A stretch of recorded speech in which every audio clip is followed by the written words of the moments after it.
இன்றைக்கி ஒரு குட்டி விளாக் தான் பார்க்க போகிறோம். காலையிலேயே 6 மணிக்கெல்லாம் எந்திரிச்சாச்சு. 6:15 வண்டியை ஸ்டார்ட் பண்ணிவிட்டு 7:30 மணிக்கு ஸ்கூலில் இருக்கணும். அப் அண்ட் டவுனு 50 கிலோமீட்டருங்கிறதுனால நம்ம படிக்கிற காலத்தில் இவ்வளோ எல்லாருமே எந்திரிச்சதில்லை. ஆனால் இப்போ எல்லாம் பார்த்து தான் ஆகணும். அதை முடித்த கையோடைய காலையிலேயே சின்னதாக பிரேக்ஃபாஸ்ட்டு, டீ வித்து ப்ரெட்டு. அதை முடித்ததோட தம்பி வந்திருந்தான்.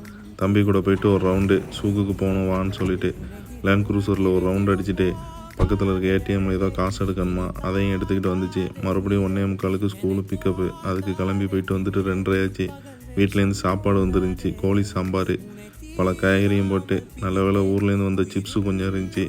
அதை வச்சு சாப்பிட்டுவிட்டு சின்னதாக ஒரு தூக்கத்தை போடுவோம். ஈவினிங் மேலே டியூட்டி வந்தாலும் வரும்னு சொல்லிட்டு ஃபேனை போட்டு படுத்தாச்சு. மறுபடியும் எந்திரிச்சு மூஞ்சி இங்கே கழுவிட்டு ரெடி ஆகும். ஏன்னா ஃபோனு வந்தாலும் வரும், எப்போ வேணாலும் போகலான்னு சொல்லிட்டு மாப்பிள்ளை மாதிரி கிளம்பியாச்சு. ஃபோன் எதுவும் வர்ற மாதிரி தெரியலை. அதனால் பக்கத்தில் இருக்க டீ கடையில் போய் ஒரு டீயை குடிச்சிட்டு வரோன்னு சொல்லிட்டு வந்தாச்சு. டீயை குடித்தாச்சு. இன்றைக்கி டியூட்டி எதுவும் வரல.